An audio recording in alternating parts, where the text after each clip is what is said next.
In a world filled with secrets, sometimes you have to step into the dark to find the light. Welcome to the Dark Lights podcast, where we unravel eerie mysteries, one story at a time.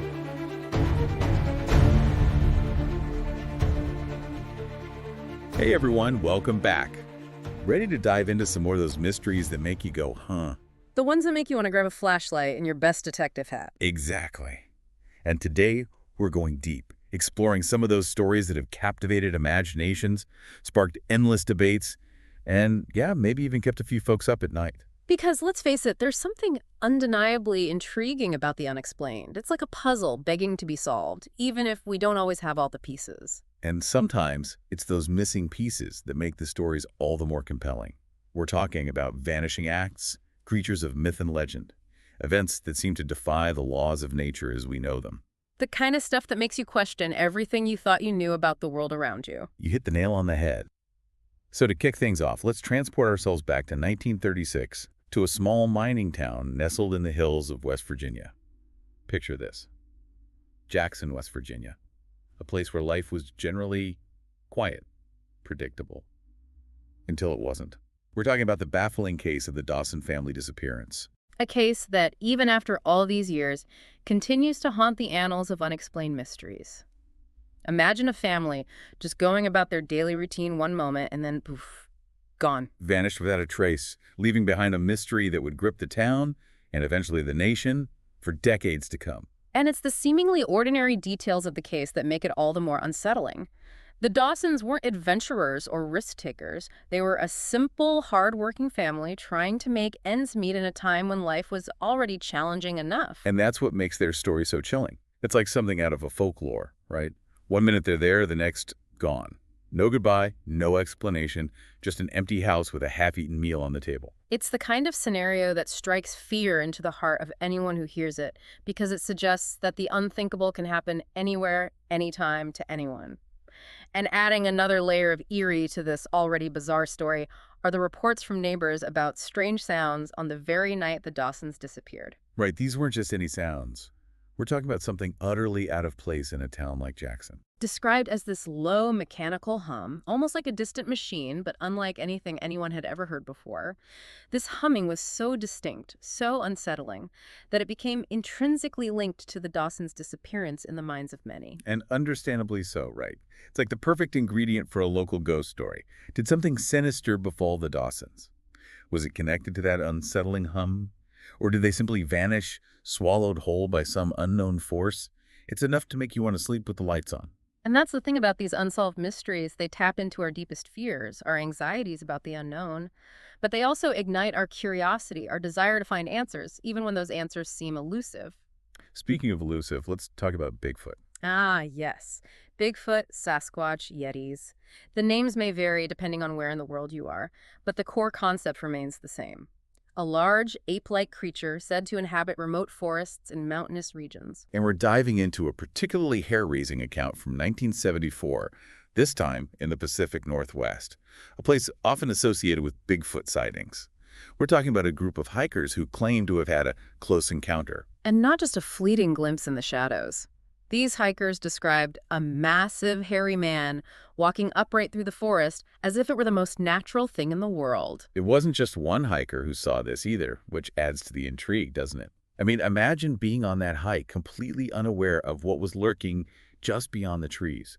It sends chills down my spine just thinking about it. The image is certainly a vivid one. And what's striking about many Bigfoot accounts is the level of detail provided by witnesses. They often describe not just the creature's appearance, but also its movements, its smell, the sounds it made. Details that, to them at least, felt incredibly real. It really makes you wonder, what's lurking out there in the shadows, right? But shifting gears a bit, what about those mysteries that seem to originate not from the depths of the forest, but from the vastness of space itself? Ah, yes, we're diving into the realm of UFOs, or as they are now more commonly referred to, UAPs, unidentified aerial phenomena. It's a topic that never fails to ignite the imagination. And for good reason. I mean, the possibilities are endless, aren't they? We have these accounts, these stories passed down through generations, often dismissed as folklore or the stuff of science fiction. But what if there's more to it than that? It's a question that has puzzled scientists, researchers, and armchair enthusiasts alike for decades. And one of the cases that always piques my interest is the 1978 Nebraska sighting. Oh yeah, that one was a real head-scratcher. Imagine this. A quiet summer night, stars twinkling above, and then out of nowhere, this massive, silent craft appears, just hovering over the fields. And what makes this sighting so compelling is the sheer number of witnesses. We're not just talking about one or two people. Farmers, families driving home late at night, they all describe seeing this gigantic triangular object outlined in this pale, almost ethereal blue light, moving with a grace and agility that defied any conventional aircraft. It's enough to make you question everything you thought you knew about physics and aeronautics. Precisely. And the fact that similar sightings were reported across the Midwest that summer only deepens the mystery. Like, was it some kind of secret government project, a misidentified weather phenomenon, or something truly beyond our current understanding? It's a question that continues to fuel speculation and debate to this day. And speaking of mysteries from the cosmos, we can't forget about the WOW signal. This one wasn't a visual sighting, but something picked up by radio telescopes back in 1977. A signal that seemed to come out of nowhere, right? A powerful burst of radio waves lasting a mere 72 seconds, but with an intensity unlike anything astronomers had ever encountered. And despite decades of searching, no similar signal has ever been detected. So we have this incredibly potent signal from deep space gone in an instant, and no one can definitively say what it was. It's that the universe whispered a secret in our ear and then clammed up. It really is. And while some theories point to natural phenomena we haven't yet discovered, the WOW signal continues to fuel those what-ifs about extraterrestrial intelligence. Could it have been a beacon from across the void? A deliberate transmission from an advanced civilization? It's a tantalizing thought. It certainly is. But let's shift gears for a moment, from the mysteries of outer space to something equally perplexing, but a bit closer to home, shall we? Let's talk about time slips. The idea that time, as we perceive it, might not be as linear or rigid as we think is a concept that has fascinated philosophers and scientists for centuries. And it's one that seems to be supported by those anecdotal accounts, often dismissed as mere coincidence or tricks of the mind, from individuals who claim to have experienced shifts or anomalies in time. And we've got a particularly interesting account, a compelling story from 1971 involving two British tourists visiting the Palace of Versailles in France. These tourists were strolling through the palace gardens, enjoying a leisurely afternoon, when they reportedly encountered what they described as a shift in the atmosphere. The sounds of modern life, the chatter of other tourists, seemed to fade away, replaced by an unsettling stillness. It's like stepping into another world, another time. Exactly. And as they ventured further down this path, they encountered figures, people dressed in what appeared to be 18th century attire, going about their business as if it were the most natural thing in the world. They were utterly convinced they had only been gone for a few minutes, but when they returned to the main palace grounds, hours had passed. Hours. It's like they stepped into a fold in time, a temporary displacement from their present reality. And while there's no easy explanation, the sheer conviction of their story, coupled with similar accounts from other parts of the world, suggests that our understanding of time, of how it functions, might be far from complete. It's a bit like those unexplained sound phenomena we were talking about earlier, isn't it?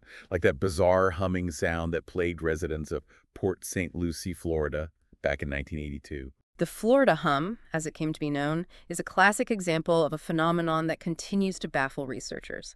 Imagine a deep, resonant hum, pervasive enough to rattle windows and shake furniture, that went on for weeks with no identifiable source. It's like something out of a horror movie, but this was real life for the people of Port St. Lucie. Despite extensive investigations involving everything from industrial equipment to geological surveys, no definitive explanation was ever found. So we're left with theories, possibilities, but no concrete answers. It's enough to make you wonder, what else is out there humming away in the background that we haven't quite tuned into yet? You know, it's one thing to hear about unexplained sounds or lights in the sky, but it's a whole other level of strange when we stumble upon something that makes us question what we thought we knew about history itself. You're talking about those archaeological discoveries that just don't quite fit with our established timelines, right? Those hints of civilizations lost to time, possessing knowledge or capabilities that seem way ahead of their supposed era. Exactly. And we have a prime example from 1978 with the discovery of that ancient city hidden deep in the Amazon rainforest. This wasn't just some small settlement either. This was a sprawling network of plazas, temples, dwellings, all seemingly abandoned centuries, maybe even millennia ago. Imagine being the explorer who stumbles upon that in the middle of the jungle. It would be like stepping into a lost world, wouldn't it? It would completely upend our understanding of pre-Columbian America. And speaking of things that make you question what you thought you knew, let's talk about haunted locations. Those places where the line between the past and the present seems to get a little blurry. We're talking about those cold spots in seemingly ordinary houses, unexplained noises in the dead of night, and maybe even a full-bodied apparition or two, right? And, we came across a chilling account from 1977 set in a place you wouldn't typically associate with paranormal activity, housing development. A brand new housing development in Louisiana, to be exact. What makes this story so eerie is that it seems to blend elements of historical trauma with unexplained occurrences. They were building this development near the site of a former plantation, one with a pretty dark past, a violent slave uprising in the 1800s. Oh, wow. So it's like the land itself held on to the energy of that event, even decades later. That's what makes these stories so compelling. And it wasn't just a feeling either. Construction workers reported tools vanishing and reappearing in impossible places. Plus whispers and footsteps when no one was around. And I bet there were even some alleged ghost sightings too, right? You bet. Some even claim to have witnessed apparitions, figures reenacting scenes from that uprising, their anguished cries echoing in the night. It's as if the boundary between the physical and the spectral dissolved, leaving those present to grapple with the unsettling possibility that some wounds, some memories, might be etched into the very fabric of a place. It definitely makes you think twice about what might be lurking beneath the surface of things.